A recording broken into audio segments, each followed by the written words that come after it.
I think she's playing with toys. She's playing with a Valkyrie. She's taking a very heroic role when she's playing. I think in that moment, she decided, when I grow up, I'm going to be a Valkyrie. And so that really changed everything about her path. It wasn't necessarily being born female. It was that. But she would have had, like, been able to talk to her mom, like, oh, like, you know, like bonding over the Valkyries, like just all of the, I keep imagining all of these great scenes that she could have had with her mother. Well, and think about the bond that she would have with Thor, and be like, hey, Thor, I got to get into the Valkyries. And Thor, who admitted in Ragnarok that he wanted that as a kid until he found out, I'm sure would have been cheering Sylvie on into that. That would have, that I would, just to have the little, like, the, you know, the little stories they tell about this person almost got cast in this role, and then you get to imagine the whole movie. Will Smith as Neo is the one that always pops in my head. What I wouldn't give for just to see that little snippet from our own multiverse of Sylvie and Thor bonding over her getting into the Valkyries. Loki sucks dick. Loki sucks dick.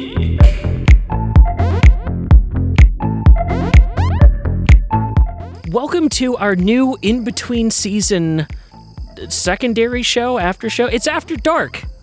It's 2 o'clock in the morning in Aaron's backyard. In fact, it is. In this series, we're going to kind of dive deeper into the themes that we've been talking about across the last 6 episodes in a more relaxed setting. Indeed. You can check out this video along with a bunch of subsequent videos that will be coming out over the next couple weeks in between now and season 2 of Loki, I guess. Yep. We also have content coming up for What If, so make sure that you subscribe and turn on notifications. Also, like, comment, and share this video. It really helps us out a lot. We also have a Patreon if you'd like to help us out a little bit more. Patreon.com/MontreserMedia. Access is $1. You get access to this show early, plus everything else in our catalog. And all of that is extended versions of the episodes. Stuff that we have cut out of the episodes that don't make it to YouTube always make it to our Patreon. And now, let's get into the theme. I think it was really interesting because, like, Mobius is saying all of these things, like, about his failure and everything, and I just kept sitting there thinking, did he fail?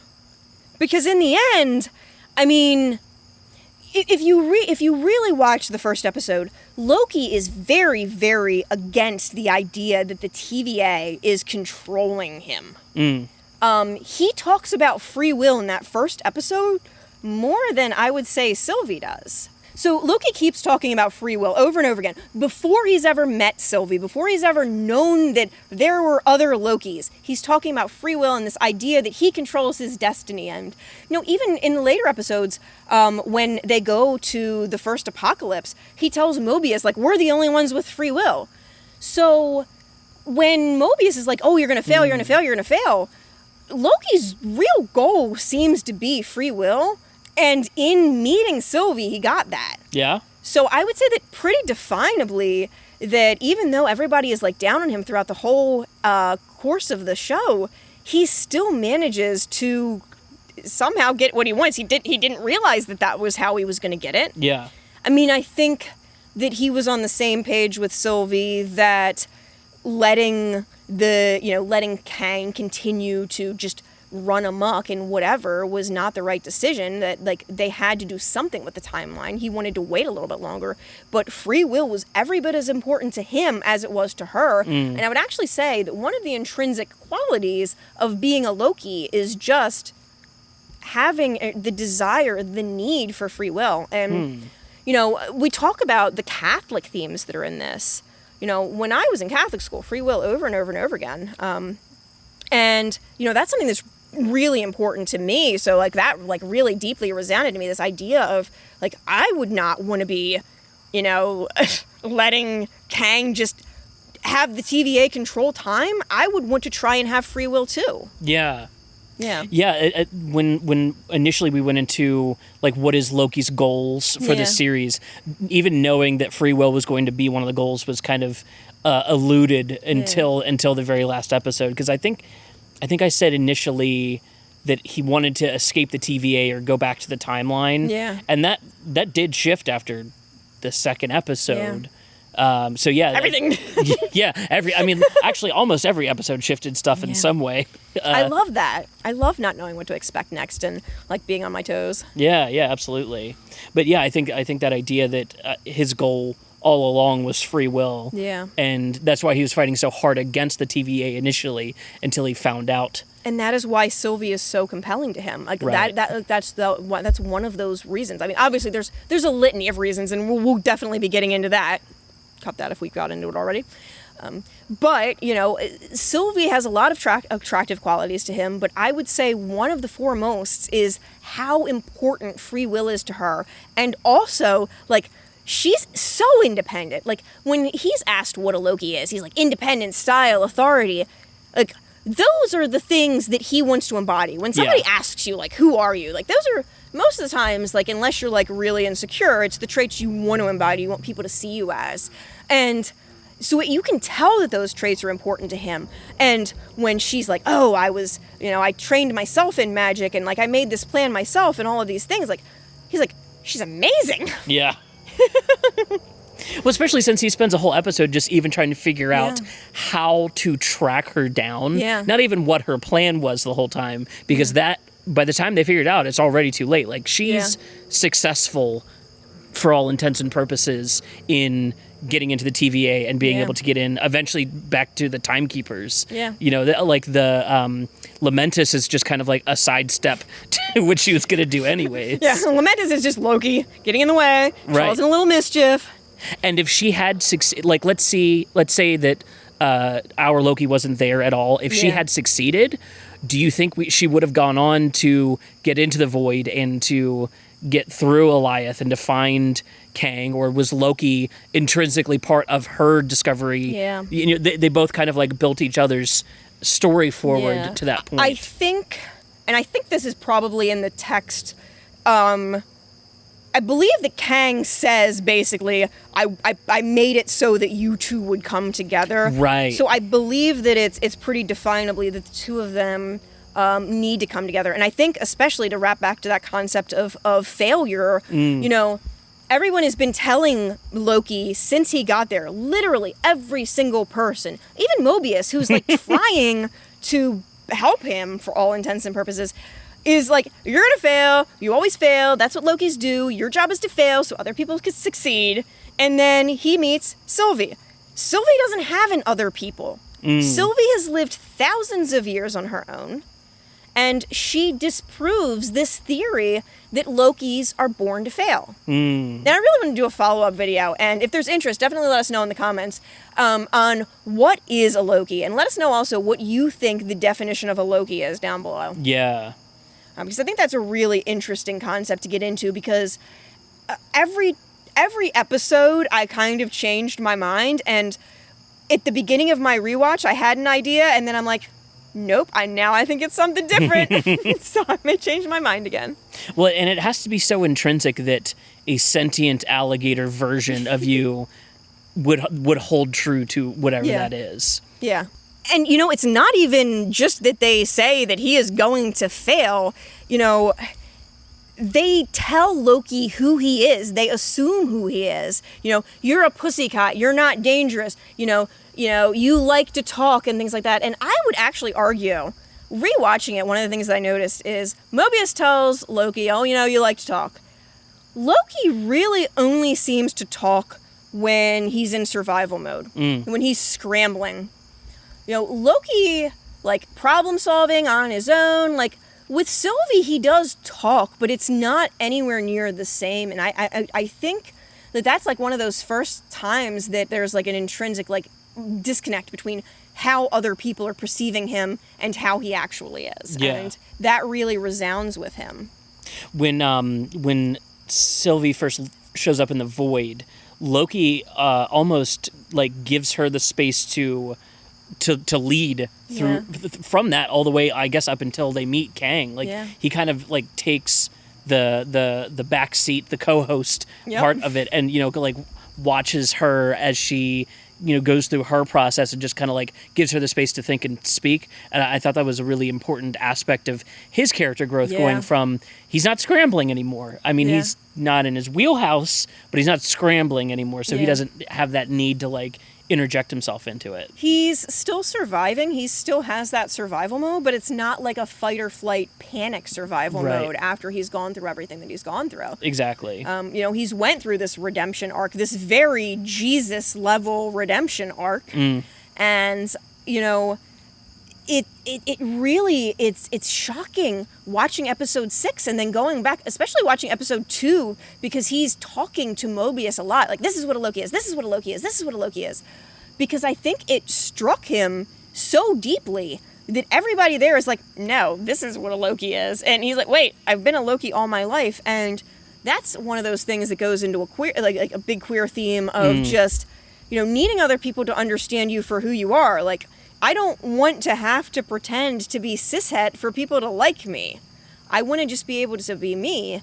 And I really love that they've maintained like kind of that aspect of that theme with Loki as well. That the craving to be understood, that desperate need for his actual identity to be shown through and not some facade, especially after he meets Sylvie. He is desperate for Sylvie to know the real him. Yeah. And not any type of a, facade. Right. Well, and he doesn't have to front that he's in control or in power around her either, because that's a big part of his issues around like Thor across the MCU has been like, and he is constantly trying to prove he's the one that's commanding the situation, in control of it. I think about the beginning of Infinity War, where he sacrifices himself after the first time he's gone through this arc. Even then, he's still like trying to command the room, and it took Sylvie being the one introduced into his life to be like, oh yeah, I guess I don't have to do that anymore, do I? Yeah, I think there's a lot of different concepts that I'm going to get into with this. So I'm trying not to expand too much outside of the original points. And I think one of the really interesting things, and this is great being able to see the difference between him in the movies and him in the TV shows, is to show identity is malleable.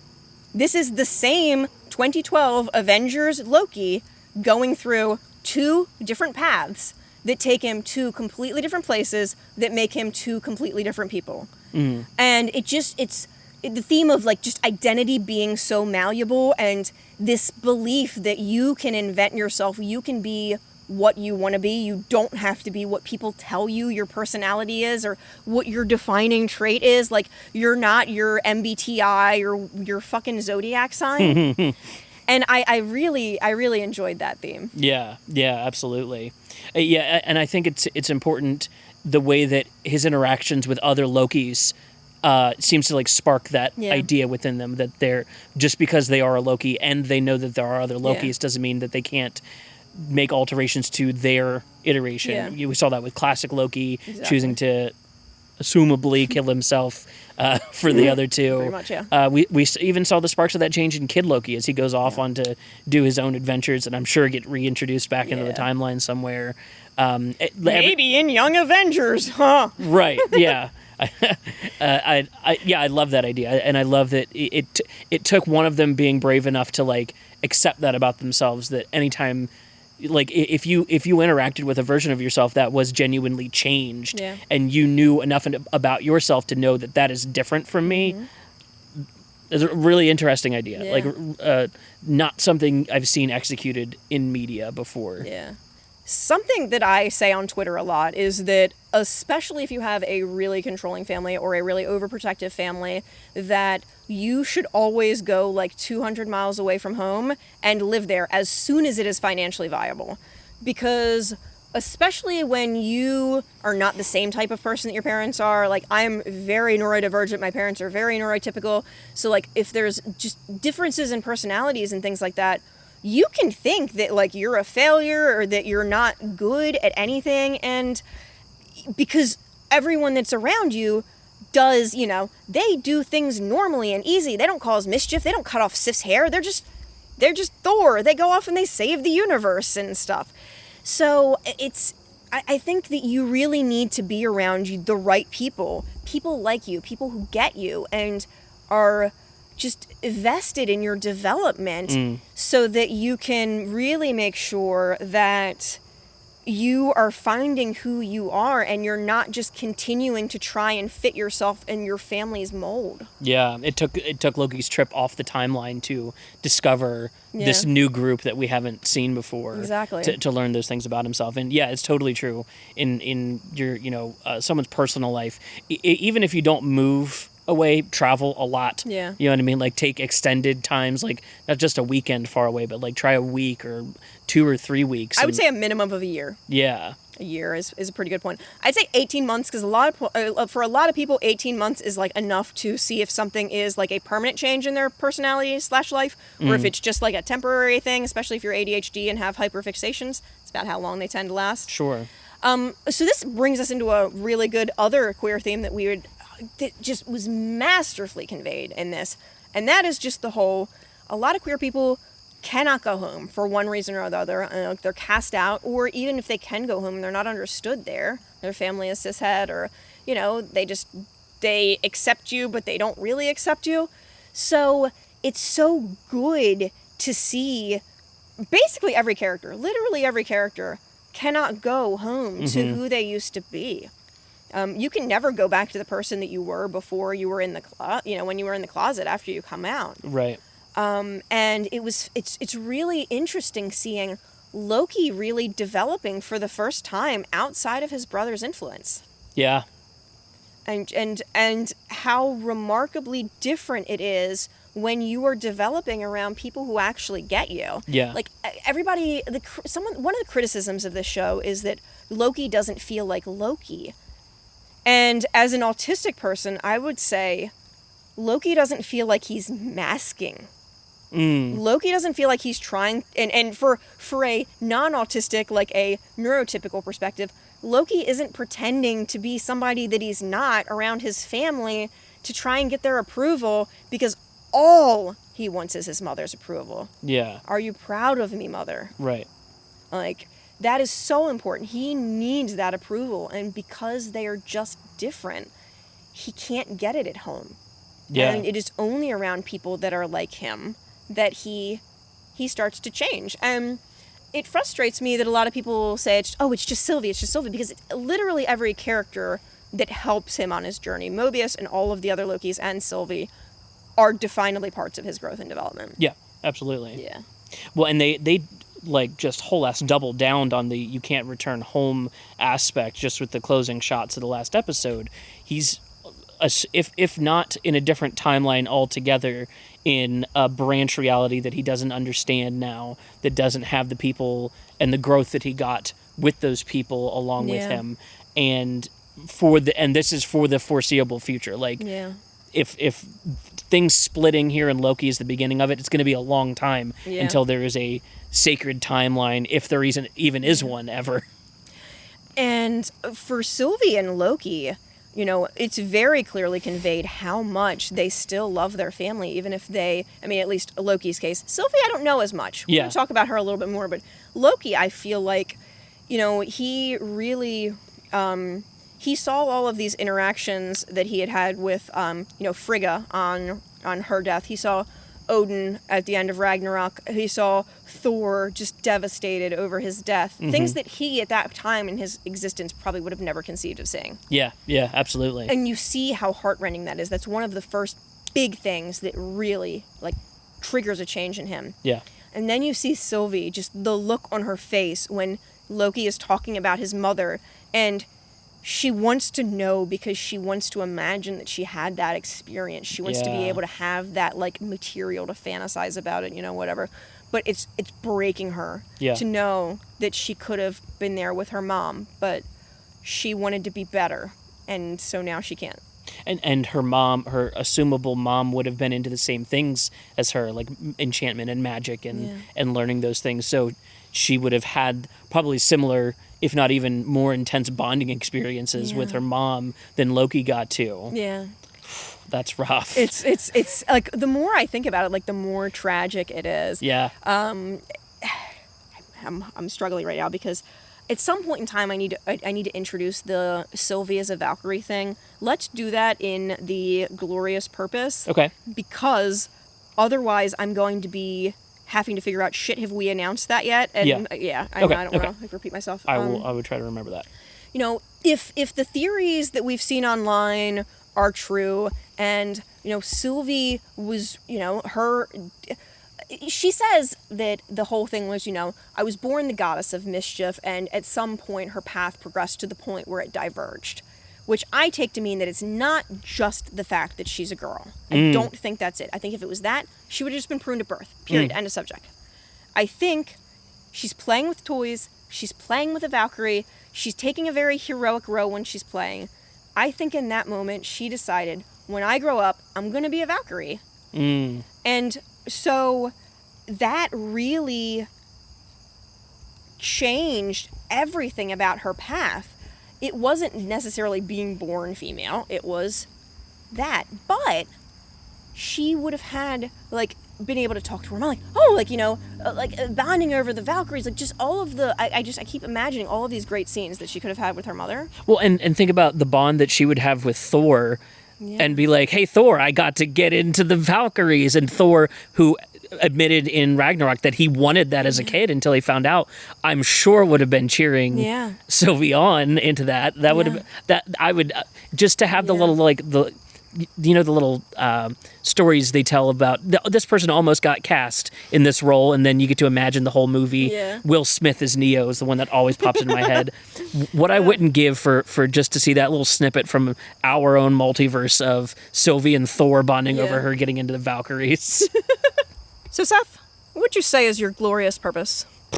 Mine personally, I wish I knew. To be honest, the idea of, like, trying to cement my life around one idea bores me. I want to do a lot of things. Like, I've always loved the term jack of all trades, master of none, because like, I really don't have any interest in mastering anything. I really want to just try everything and get, like, moderately good at everything. So, and maybe that's the glorious purpose, is to die widespread, having tried everything and gone everywhere. So I guess I could love my glorious purpose then. Oh, please tell me. My glorious purpose, and I think one of the reasons why this related so strongly to me, and I wrote this down before the fucking series started, because I'm like, oh, what's my glorious purpose? I want to get a little bit better every day. I don't necessarily care what it's at. Like, you know, maybe one day I'll get a little bit better at a language. Maybe one day I'll be a little bit better of a friend. Maybe I'll, you know, exercise more one day. But just each day I want to try and learn a new thing or do a new thing, so that I'm continuing to develop myself and I don't get bored, because I get very tragically bored. Yeah, and I would almost say that's kind of one of the, like, quote-unquote glorious purposes of the Lokis. Is that they want to try lots of things? Well, the kind of, like, chaotic wanting to do everything, jack of all trades thing. But also to a degree being better, because, you know, we've kind of speculated, Kid Loki speculates that Nexus events for them trigger when they try to get better. So let's start with classic Loki, because I think his is very straightforward. He has been in solitude all of his life. He finally realizes, crap, I need people. And he leaves to see Thor. Gets pruned. So, yeah, trying to better himself, trying to be more social, trying to think about somebody other himself. Loki in the Tesseract. I think he's trying to get something better than what he's currently at. I don't know that he necessarily has the whole purpose or the whole point, the whole plan fleshed out, but he's trying. What was his end goal there? To go back to Thanos having lost New York? I don't know. I don't know, but I guess eventually whatever he would have done with that Tesseract would have been pretty impressive. And I would love to see, like, a what if episode about that. Oh, sure. My theory on Alligator Loki, because they say that he ate the wrong neighbor's cat. And actually, Alligator Loki is a girl in my book. She ate the wrong neighbor's cat.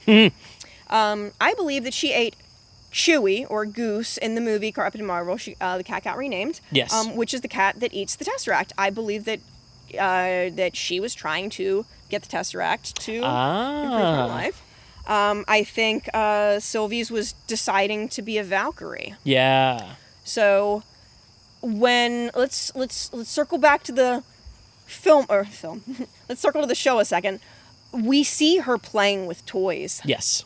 And she's playing with a Valkyrie. Yep. And we know Valkyries are good. And she seems really interested in that toy. And then she gets pruned. Yeah. So there's definitely fans that are theorizing that that is her Nexus event. And if so, that's definitely a huge, was trying to do something better. Yeah. Yeah. Yeah, she would have been badass as a Valkyrie, too. She really would have. I would love to see a what if episode about that. Totally. So I think one of their actual glorious purposes is to always try to be better. But then I also think that throughout the course of the 6 episodes, each character has a glorious purpose. You know, Sylvie's very obviously. She is freeing humanity's will. Like, that's huge. Yeah. Classic Loki, he overcame his belief that the situation was hopeless. Like, he was done. He was over it. He's like, I'm not going to do it anymore. And he's like, wait. So I think for the, like, post-Nexus event glorious purpose, that was his glorious purpose. Like, realizing when he was needed and doing the right thing and sacrificing himself. Yeah. Or maybe not sacrificing himself. I don't believe he's dead. Alligator Loki's, genuinely, I think, is just to exist. That is just her glorious purpose. Yeah. For now, the fact that she's sentient and, you know, Amazing. One of the Lokis and still teamed up with Kid Loki, like, I don't think we've seen the last of her. And I hope not. I wouldn't be shocked if that's, like, a point of fun and maybe contention with Kid Avengers later. Realistically, anywhere the Kid Loki, any of the Lokis showing up anywhere is good on me now. Yeah, absolutely. Yeah. That's basically it. whatever variant, I'm down. So I think regular Loki's glorious purpose was to learn how to love, not just Sylvie, but also himself. Yeah. Which is a big theme that we're going to be touching on later, so I'm not going to go into it too much now, but I really feel like this was a journey of not only finding love for Sylvie. When you're a damaged person and you are trying to fall in love with somebody else, like, I'm not going to be one of those people that says, like, you have to love yourself to love somebody else, but what I will say is, it's very difficult to be in a healthy relationship with somebody else if you don't love yourself. Yeah, I think that's totally true. Yeah. There's some bullshit within any passing wisdom. Yeah. Anything that can be said as broadly as that can't always be right. Exactly. You know, and in this case, you have to love yourself to be able to love someone else. Yeah. But Loki specifically has the additive fuck up of he loves himself quite a bit. I would say that Loki is a narcissistic abuser. I will also say that will be a segment we're talking about later. Yeah. So I'm on the right path here then in that he's got that extra issue of, like, learning to love himself inwardly and not, his expression. Yeah. Learning to love world. himself healthily. Yeah. Not excessively. Right. And that's got to be a mindfuck, especially after everything that he has been through. Like, Yeah. just seeing, I can't imagine viewing your own death. Like, hey, if we wouldn't have abducted you, this is your fate in a couple of years. Whew. Have a nice day. Yeah, it's like it one worse than, like, somebody reading it in the cards or something to you, just having a video of the actual event and going, yikes, maybe that's not how I want to go. Yeah. Yeah. Oh my God. Just watching Thor cry over him was just Yeah. chef's kiss. So good. Thank you so very much for joining us for this special limited show, Loki After Dark. We will be back for season 2 of Loki with Loki Sucks Dick, and also we have content for What If coming up available soon, so be sure to subscribe and turn on notifications.